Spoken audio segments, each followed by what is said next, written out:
Hello, I'm Jonasz Rewiński. Welcome on board the Eastern Express. And as always, I hope you enjoy the journey ahead. This time around, we're diving into a story that has all the ingredients of a 1980s Cold War thriller. Russia, North Korea, and plenty of rumors. This same North Korea that keeps sending rockets into the sea like it's trying to win some naval carnival game is now supposedly sending something else into the fray. Troops. Actual human soldiers. Now, I know what you're thinking. Wait, North Korea, the country where Wi-Fi is illegal and the best job perk is maybe not starving that week? But before we get to what North Korean soldiers might be doing in Europe, let's take a look at our latest report to find out more. Approximately 1.4 million North Koreans, including students and youth organization members, have reportedly joined or returned to military service.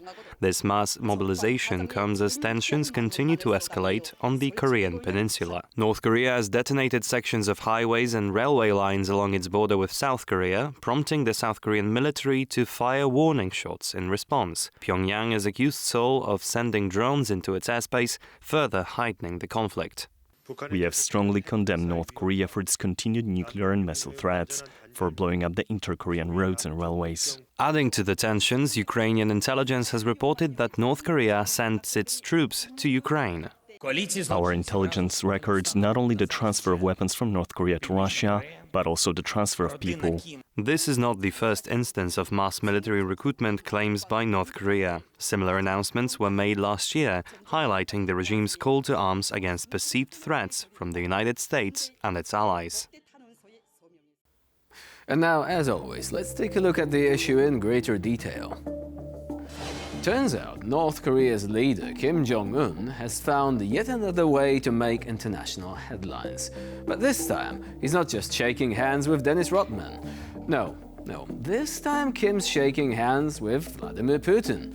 And instead of trading friendship bracelets, they are swapping ammunition, missiles, and according to reports, Pyongyang's troops. The same regime that can't seem to feed its own people is apparently finding ways to ship them off to fight Russia's war against Ukraine. Talk about outsourcing on a budget, but why does Russia, still one of the largest militaries in the world allegedly, need help, of all places, from North Korea? I mean, let's be real. If your army can't win a war on its own, adding underfed soldiers from North Korea probably isn't going to change the game. Last week, Ukraine's President Volodymyr Zelensky confirmed that Moscow and Pyongyang's bromance had entered a disturbing new phase.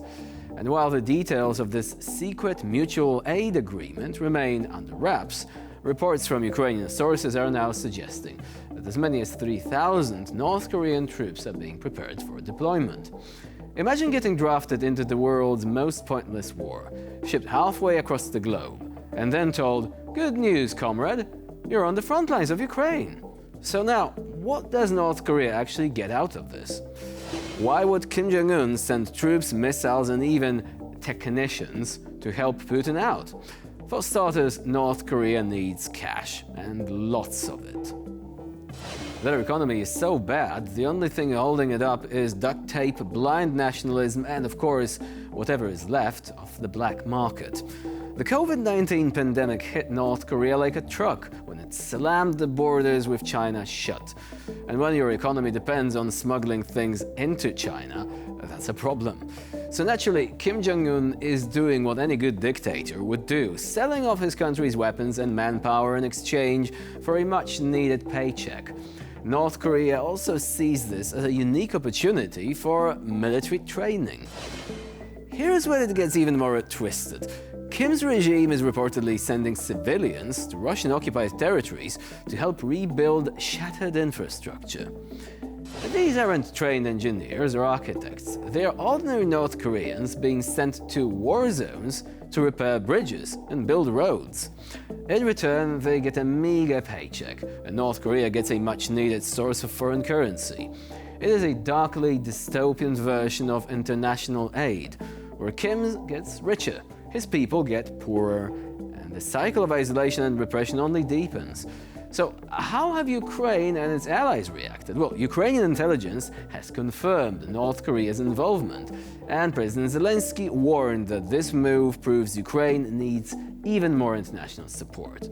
The United States has condemned the reports, calling it a sign of Russia's desperation. At the end of the day, what we're seeing here is how desperate Russia has become in this war. They have moved from mobilizing prison convicts to calling up underfed troops from North Korea. So while North Korea gets to test its weapons and learn some battlefield lessons, the people of Ukraine are left facing yet another layer of chaos in an already brutal war. And now, here to shed more light on the issue is James Edward Hoare, Korean Studies Research Associate at the SOAS University of London. Hello and welcome to Eastern Express. Good morning. So let us begin with a fundamental question. Do you believe that this really is a substantial escalation of the war? As President Zelensky recently said, he stated, basically, we have North Korean troops on the ground in a European country. So where do we go from here? Well, first of all, I think we have to establish whether there really are North Korean troops in any numbers with the Russian forces. I think it's quite possible that, assuming all the reports about the supply of North Korean munitions and weaponry to Russia are true, I'm sure there are probably military staff with those supplies of equipment to explain how particular weapons work and so on.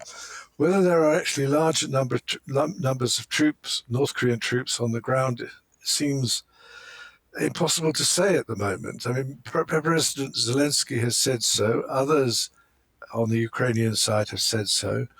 The Russians deny it. The North Koreans haven't admitted it. There seems to be considerable skepticism looking at some reports in South Korea about the stories.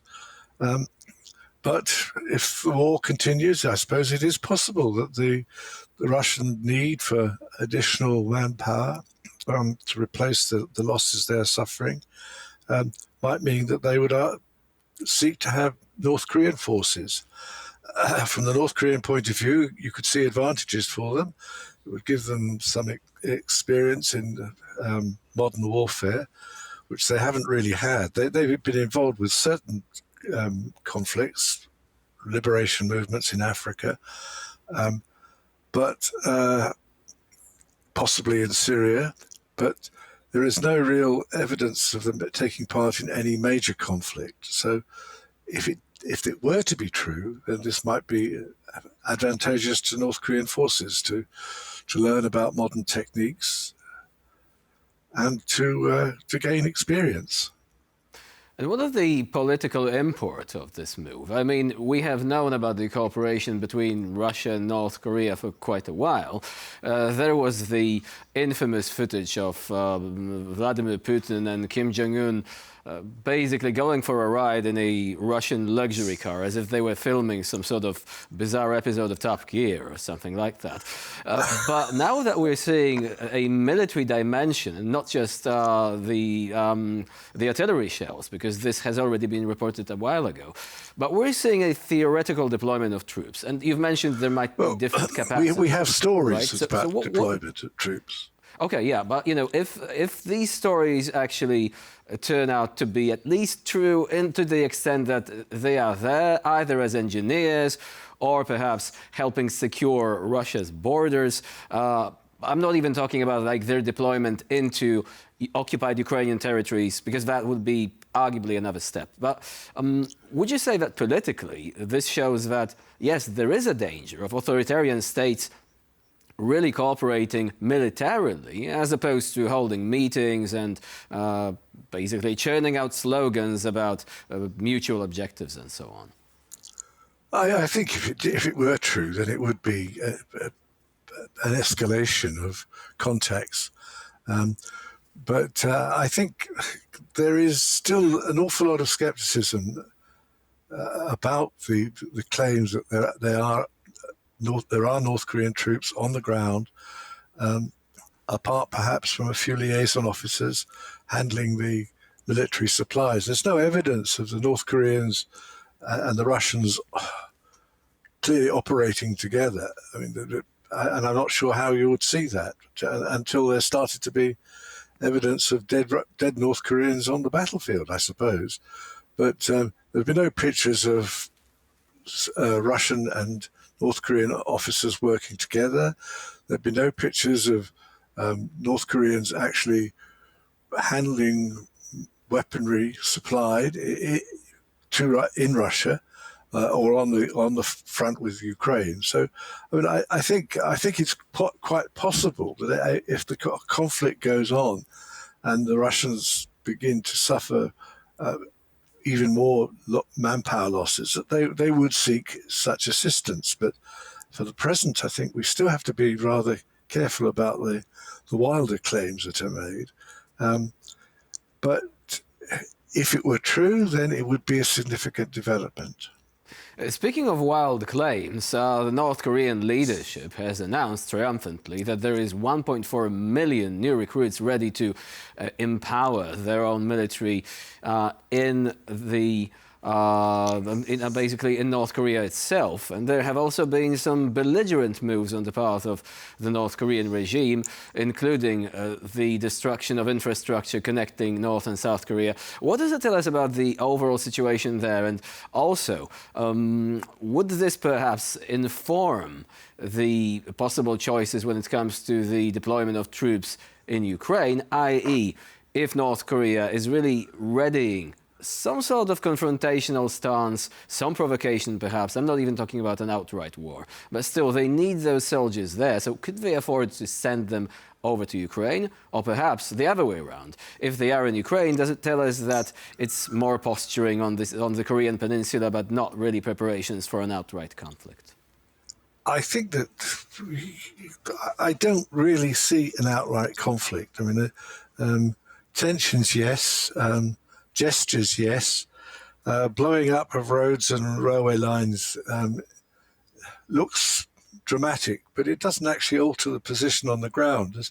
There's only effectively a couple of crossing points that have been open in the past, and it was very hard to use those. I mean, there's a line through Panmunjom,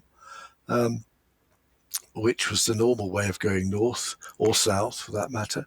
And then for a time there was the opening on the eastern side of the country, which allowed South Korean tourists to visit the Diamond Mountains in North Korea, a very famous scenic spot. The railway lines were connected, they were tested, but they never actually operated, except in the very smallest of possible ways. So it's a symbolic gesture of following up Kim Jong-un's statements since the end of last year that there are not our Korean brothers south of the demilitarized zone. There is a hostile state, and we are two separate states, and we are no longer going to work towards the idea of unifying Korea. I take all that with a bit of a pinch of salt, but at the same time, coming back to the military, I mean, even if you recruit an awful lot of new soldiers in North Korea, it takes time to train them, unless you're just going to send them in as pure cannon fodder. The North Korea has a huge number of people in the military, but the military has never been involved in a major war since the Korean War. It has suffered, like the rest of the country, from food shortages and so on. It's shielded in some ways, and the officer class, I think, is quite well shielded. But there are persistent reports about hunger amongst ordinary soldiers, about how ordinary soldiers will sometimes raid civilian farms to get food. So, you're not talking about an army that is at the peak of its fighting capabilities. So, yes, they would make up numbers in Russia if they were sent, but I don't think they would necessarily, the ordinary infantry would necessarily be a very useful addition to Russian forces, except in sheer numbers. Would you say that perhaps one distinct advantage that they have is that North Korea has next to no independent information sphere? And so if there are any battlefield losses, information about those losses would not really permeate back into North Korea, and so it would not result in the forces being demoralized. As a result, if Kim Jong-un decided to send in more troops, they would go fairly enthusiastically into the fray without this sort of backlash that you get when you see losses mounting and you see the information about this reaching the families and any sort of unrest resulting from this. So they would be pretty much insulated from any such data, right? I think your general premise is probably right, that there would be, it would be hard to get direct information. But on the other hand, if numbers of the dead rose, and we're talking very hypothetically here because we don't even know if there are any people there, but if the numbers rose sufficiently, I think the message would get back. You can hide things for a long time, but as the Russians have found, that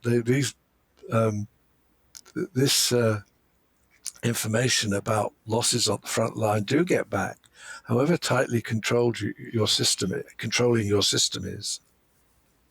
So what about the internet? Because that's, the way that people are learning sometimes from these military bloggers who generally support the Kremlin, but sometimes if the military is not doing too well, they express their dissatisfaction and they also report on military losses. Hence, the information doesn't get through.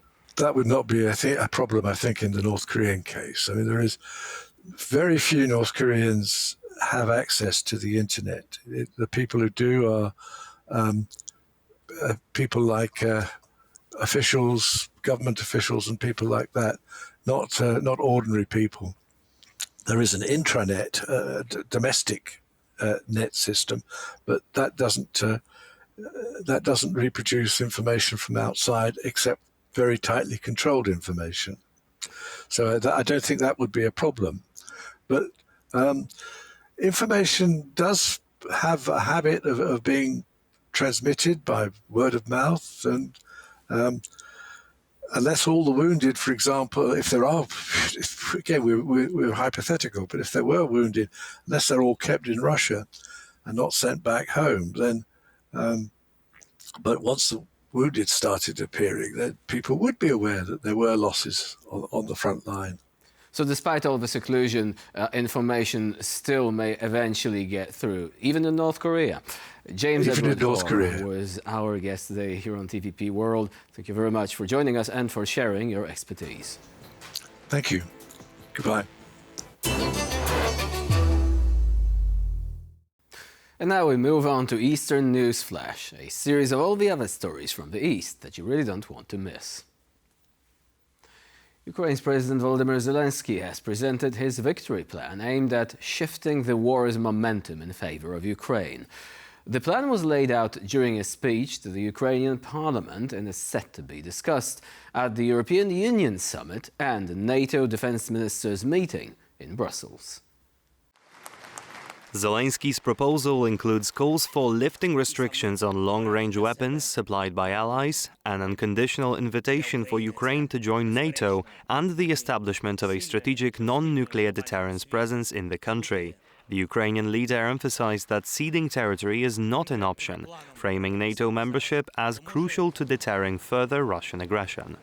European Council President Charles Michel has invited Zelensky to present the plan during the EU summit, noting the necessity of assessing the latest developments in the ongoing war. While NATO Secretary-General Mark Rutte recognized Zelensky's plan as a strong signal of the country's eagerness to join the bloc, he refrained from endorsing it outright, citing the complexity of the issue.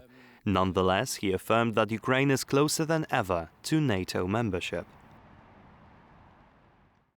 The White House has announced the Ukraine Defense Contact Group meeting has been rescheduled for November and will now be in a virtual format. The decision comes after a call between President Joe Biden and Ukraine's leader Volodymyr Zelensky, during which they discussed a new $425 million security assistance package for Ukraine. Originally slated for October 12 in Germany, the Ramstein meeting was postponed as Hurricane Milton prompted President Biden to stay in the US. The upcoming virtual session will be the first leader-level meeting since the group's inception in April 2022, involving over 50 countries, including all NATO members. The last in-person gathering at Ramstein Air Base was held on September 6th, where Zelensky secured significant military aid. During the postponed meeting, Zelensky was expected to present his victory plan, emphasizing Ukraine's NATO membership aspirations. US Ambassador to NATO Julianne Smith clarified that while NATO recognizes Ukraine's path to membership, there are no immediate plans for an invitation. The Russian government has announced a significant reduction in the quota for residence permits for foreigners in 2025, slashing it nearly in half from the previous year. The new quota is set to a little over 5,000 permits, down from 10,000 back in 2023. As Russia grapples with a deepening labor shortage, the country is curbing its resident permits for foreigners. The decision comes amid growing public discontent towards migrants, particularly from Central Asia and the Caucasus. Recent surveys indicate that approximately 80% of Russians express concerns about the rising number of foreign workers. The sentiment has intensified following a tragic terrorist attack near Moscow in March, which resulted in 140 fatalities and led to the arrest of several Central Asian suspects. The Russian parliament also introduced stricter requirements for foreign spouses of Russian citizens, extending the waiting period for residence permit application from immediate to 3 years after marriage. And for this episode of Eastern Express, it's the end of the line. Please stay with us here on TVP World for more latest news and updates.